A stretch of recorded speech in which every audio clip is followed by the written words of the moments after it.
चलिए आज हम लाभ और हानि में 4 स्पेशल टाइप के सवालों को हल करेंगे, जो आपके परीक्षा में आना है, मतलब आना ही है।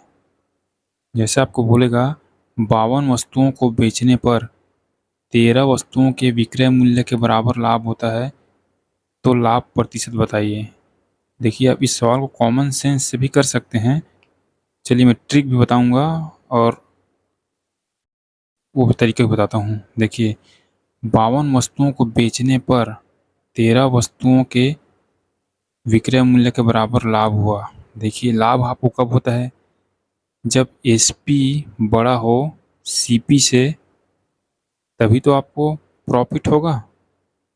फार्मूला तो यही होता है कि विक्रय मूल्य माइनस क्रय मूल्य बराबर लाभ। ये आपने 6ठी 7वीं क्लास में पढ़ा होगा। तो क्या बोला है कि 52 वस्तुओं को बेचने पर, देखिए अगर वो 52 वस्तु बेच रहा है तो 52 वस्तु ही खरीद के लाया होगा, तभी वो 52 वस्तु बेच रहा है। तो 52, देखिए मैं तरीका बता रहा हूँ, ट्रिक भी बताऊंगा। 12 एसपी माइनस 52 सीपी उतना ही खरीद के लाया होगा, और प्रॉफिट कितना हुआ? 13 वस्तुओं के विक्रय मूल्य के बराबर, यानी यहाँ 13 एसपी आएगा। तो देख लो इसको, अगर मैं इसको उधर पलट दूँ, इसको इधर ले आऊँ, तो क्या होगा? एसपी यहाँ 13 एसपी घट जाएगा, तो 39 एसपी बराबर 52 सीपी की हो जाएगा। तो यहाँ से क्या आया? एसपी और सीपी का रेशियो आ गया। सीपी कितना है? 39, और कुछ गलत किया क्या? इधर घट आएगा तो 39 एसपी, ठीक है। तो एसपी क्या होगा? 52 होगा। देख लो अब क्या होगा। 39 का सामान अगर आप 52 में बेचते हो तो आपको 13 का लाभ होगा। कितने पे? 39 के ऊपर गुणा 100, 13 तिया मतलब 1/3, तो 33.33% इस सवाल का सही जवाब हो जाएगा। ये तो तरीका है, लेकिन अगर मैं ट्रिक बताऊं तो आप 2 सेकंड में इस सवाल को हल कर सकते हैं। देखिए, जब भी आपको विक्रय मूल्य के बराबर लाभ दे तो आपको क्या करना है? सबसे पहले आपको 13 वस्तुओं के विक्रय मूल्य मतलब 13 आपको ऊपर लिखना ही है। ठीक है, 13 आपको ऊपर लिखना ही है। और क्या करना है? जब विक्रय मूल्य के बराबर लाभ बोले तो इस 52 में इसको हटा देना। 52 माइनस 13, और परसेंट पूछा है, लाभ परसेंट, तो 100 से गुणा, तो 13/39 गुणा 100, यानी यहाँ से भी आपका 33.3% आंसर आने वाला है। देखिए, एक सवाल और बनता है कि विक्रय मूल्य के बराबर हानि, हानि बोले तो यहाँ आपको प्लस का साइन लगाना है। चलिए आगे सवाल आएगा। 52 वस्तुओं को बेचने पर 13 वस्तुओं के विक्रय मूल्य के बराबर हानि। 13 मैं तो लिखूंगा ही ऊपर, इस बार 13 को, और नीचे इस बार विक्रय मूल्य के बराबर हानि दिया है ना, तो आपको जोड़ना है। अगर हानि दिया है तो आपको जोड़ना है, यदि आपको लाभ दिया है तो आपको घटाना है। लेकिन ये केस विक्रय मूल्य पे होगा, ठीक है। देखिए यहाँ पे एक और सवाल बनेगा कि क्रय मूल्य के बराबर लाभ हुआ, क्रय मूल्य के बराबर हानि हुआ, वो हम आगे देखेंगे। लेकिन आपको विक्रय मूल्य के बराबर लाभ दे तो आपको माइनस करना है, और हानि दे तो प्लस करना है। तो 13 मैं ऊपर लिखूंगा और इन दोनों को जोड़ लूँगा। 52 प्लस 13 गुणा 100, तो 13 बटा कितना होगा?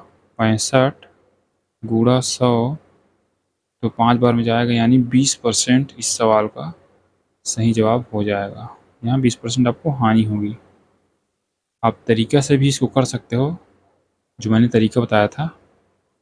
चलिए देखिए, अब ये सवाल क्रय मूल्य पर है। 52 वस्तुओं को बेचने पर 13 वस्तुओं के क्रय मूल्य के बराबर लाभ हुआ है। तो यहाँ इस बार आपको प्लस माइनस नहीं करना है, चाहे लाभ हो या हानि।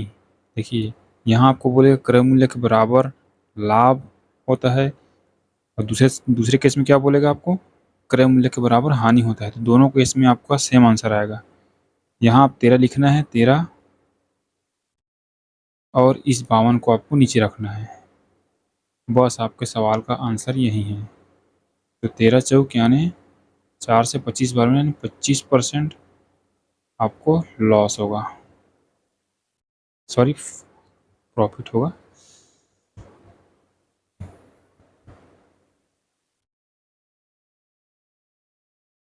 बावन वस्तु को बेचने पर 13 वस्तुओं के क्रय मूल्य के बराबर हानि। देखिए इस बार हानि दिया है आपको, तो कोई दिक्कत नहीं है, क्रय मूल्य के बराबर दिया है ना। तो 13 बटा इस 52 को नीचे चिपका दूंगा, गुणा 100, यानी यहाँ से भी आपका 25% लॉस आएगा।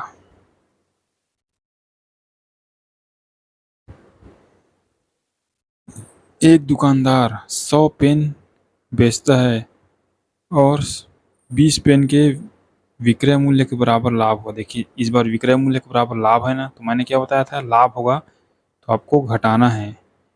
तो 20 तो लिखूंगा ही मैं, और 100 माइनस 20 भी लिखूंगा यहाँ, क्योंकि इस बार विक्रय मूल्य के बराबर बोला है। और हानि बोलता तो प्लस करता, गुणा 100।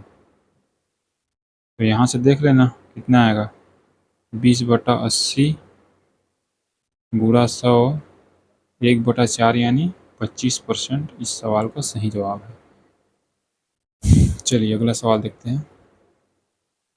24 वस्तुओं को बेचने पर एक दुकानदार को 4 वस्तुओं के विक्रय मूल्य के बराबर हानि दिया है। इस बार हानि दिया है तो आपको जोड़ना है, 4/24 और 4 कितना होगा, 28 गुणा 100।